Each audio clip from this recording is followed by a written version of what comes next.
anak-anak kita nih dari SMPI JPI Assalam Jambiwangi. Ada MA, ada SMK, ada SMPI Islam ya. Nih izin monggo. Terus maju aja ke depan. Iya. Ini mau penampilan, iya. Aduh, itu apa Pak? Iya, saking besarnya. Drama. Iya, drama kolosal.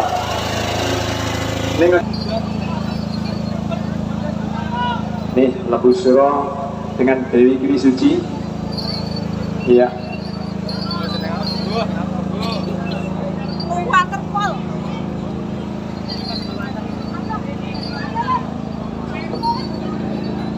Ini kisah terjadinya Gunung Kelut. Ini sampai meletus itu seperti apa? Iya. Disumpai Lembu Suro. Ini Bapak Ibu warga desa Kecamatan Seleburo, kita saksikan persembahan drama kolosal dari YPI Assalam.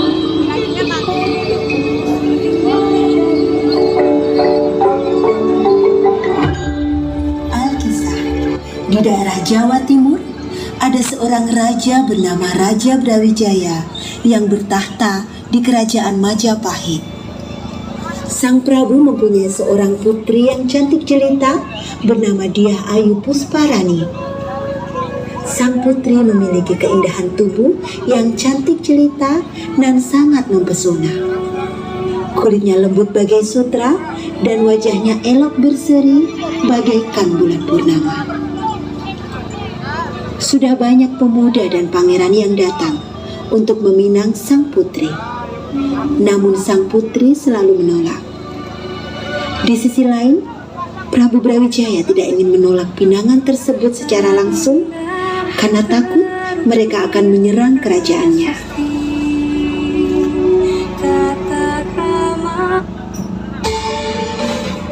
Sang Prabu mulai gundah memikirkan masa depan putri sematawayang tercinta dan kerajaannya. Sang Prabu ingin sekali melihat putrinya menikah dengan lelaki yang tepat. Wonten punapa, Kang Mas? Dyah Ayu putriku, mengapa engkau selalu menolak setiap pinangan pemuda? Ampuni aku, ayahandaku. Sesungguhnya Ananda belum berkeinginan untuk menikah. Ketahuilah putriku, ayahanda sedang memikirkan masa depanmu dan juga kerajaan ini. Jika kau tak menikah, lalu siapa yang akan menjadi penerusku kelak? Sang putri tetap tertunduk dengan perasaan bingung. Lalu ia pergi meninggalkan sang Prabu. Sang Prabu yang sendirian kini hanya termenung memikirkan bagaimana agar putri kesayangannya itu bersedia menikah dengan lelaki yang tepat. Sampai pada suatu hari, saat sang Prabu sedang meditasi, ia mendapat petunjuk agar putrinya segera menikah. Maka pada suatu malam, saat putrinya sedang duduk di taman bersama dayang-dayang istana, Prabu Brawijaya mengajak putrinya untuk berbicara empat mata. Wahai putriku tercinta, ayahanda tahu engkau menginginkan suami yang hebat, sakti mandraguna, serta tampan gagah perkasa. Ayahanda memiliki ide. Ide apakah itu, ayahanda? Akan diadakan sayembara, yaitu bagi siapa saja laki-laki yang bisa merentangkan busur Kiai Garuda Yaksa, kemudian mengangkat gong Kiai Sekar Delima, maka dialah orang yang berhak mempersunting dirimu, wahai putriku. Mendengar hal tersebut, sang putri sungguh terkejut, namun tidak berani menolak maupun melawan permintaan sang ayah. Putri pun menyanggupinya. Sendika dawuh, ayahanda. Sang Prabu memerintahkan para pengawalnya untuk menyampaikan pengumuman tersebut kepada seluruh rakyatnya, termasuk kepada para raja dan pangeran dari kerajaan-kerajaan di sekitar Majapahit. Rakyatku yang berbahagia, pengumuman. Baginda Raja Brawijaya hendak mengadakan sayembara. Barang siapa yang berhasil mengangkat gong Kiai Sekar Delima dan merentangkan busur Kiai Garuda Yaksa, maka akan dinikahkan dengan Putri Diah Ayu Pusparini. Hari berganti hari, sang putri menjadi bingung dengan keputusan tersebut. Ia sering merenung, berharap bahwa kelak suaminya adalah orang yang hebat dan sesuai keinginannya. Walaupun sang putri mengetahui bahwa busur Kiai Garuda Yaksa dan gong Kiai Sekar Delima adalah pusaka yang memiliki kekuatan dahsyat, sehingga pemenangnya pasti bukan sembarang orang. Tetapi entah mengapa hatinya merasa resah. Akhirnya, tibalah pada hari yang telah ditentukan.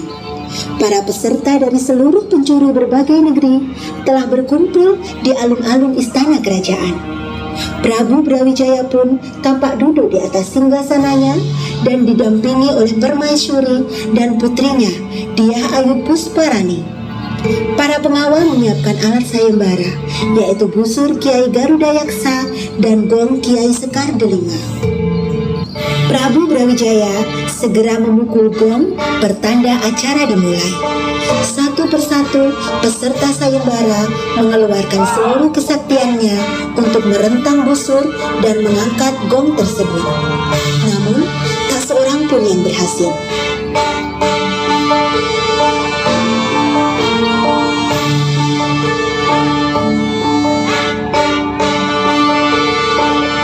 Prabu Brawijaya mulai gelisah karena takut tidak ada laki-laki yang mampu memenangkan sayembara ini. Ketika Prabu Brawijaya akan memukul gong untuk menandakan sayembara telah usai, tiba-tiba dari kejauhan terlihat seorang pemuda berkepala lembu hendak mengadu keberuntungan. Dia mendekat dan berkata kepada sang Prabu, "Ampun Gusti Prabu, apakah hamba diperkenankan mengikuti sayembara ini?" Hei pemuda aneh, siapa namamu? "Saya biasa dipanggil Lembu Suro, Gusti Prabu." Prabu Brawijaya seakan meremehkan dan yakin bahwa Lembu Suro tidak akan mampu memenangkan sayembara ini. Sang Prabu beranggapan bahwa pemuda itu tidak akan mampu merentang busur sakti dan mengangkat gong besar itu.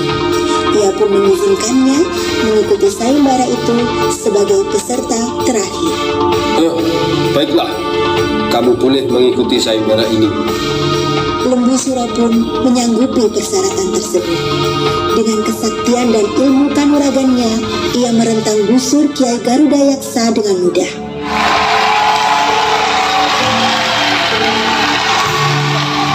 Namun berbeda dengan sang putri Diah Ayu Pusparani, ia terlihat cemas karena ia tidak ingin bersuamikan manusia berkepala lembu.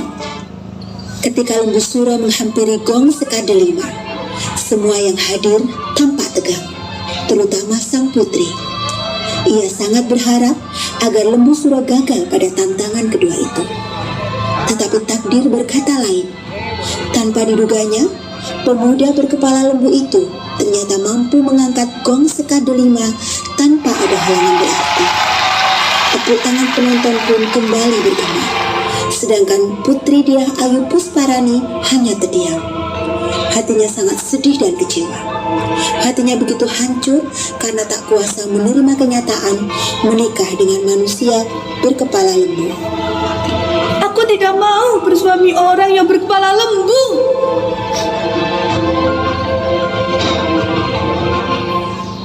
Mohon maaf. Mendengar ucapan putrinya itu, Prabu Brawijaya langsung terkulai lemas karena telah mengecewakan putri semata wayangnya. Namun, sebagai seorang raja, ia harus menepati janjinya untuk menjaga martabatnya. Dengan demikian, Prabu Brawijaya tetap menikahkan Putri Diah Ayu Pusparani dengan pemenang sayembara, yaitu Lembu Suro. Dan Putri Diah Ayu Pusparani harus menerima Lembu Suro sebagai suaminya.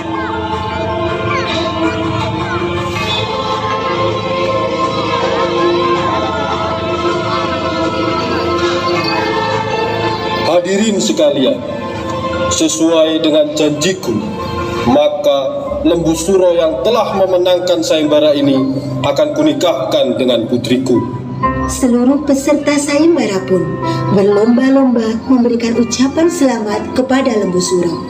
Sementara itu, di dalam istana, Putri Diah Ayu Pusparani menangis terseduh-seduh meratapi nasibnya. Berhari-hari ia mengurung diri di dalam kamar, hanya diam saja melamun dengan tatapan kosong. Ia tidak mau makan dan minum. Terkadang tanpa sadar meneteskan air mata. Melihat kondisi tuannya sedang sedih, seorang inang pengasuh berusaha membujuk dan menasihatinya. Ampun Tuan Putri, jika Tuan Putri tidak mau menikah dengan Lembu Suro, sebaiknya Tuan Putri segera mencari jalan keluar sebelum hari pernikahan itu tiba. Benar juga kata Mainan, kita harus mencari akal agar pernikahanku dengan orang yang berkepala lembu itu dibatalkan. Tapi apa yang harus kita lakukan? Apakah Mainang punya usul? Inang pengasuh hanya terdiam. Sejenak, suasana menjadi hening. Setelah berpikir keras, akhirnya Inang pengasuh menemukan sebuah jalan keluar. Ampun Tuan Putri, bagaimana kalau Tuan Putri meminta satu syarat yang lebih berat lagi kepada Lembu Suro? Apakah syarat itu, Mainan? Mintalah kepada Lembu Suro agar Tuan Putri dibuatkan sebuah sumur di puncak Gunung Kelut untuk tempat mandi kalian berdua setelah acara pernikahan selesai. Tapi sumur itu harus selesai dalam waktu 1 malam. Putri Diah Ayu Pusparani pun menerima usulan Inang pengasuh dan segera menyampaikannya kepada Lembu Suro. Tanpa berpikir panjang, Lembu Suro menyanggupi persyaratan itu. Pada sore harinya, berangkatlah ia ke Gunung Kelut bersama keluarga istana, termasuk sang putri. Senja pun telah berganti malam.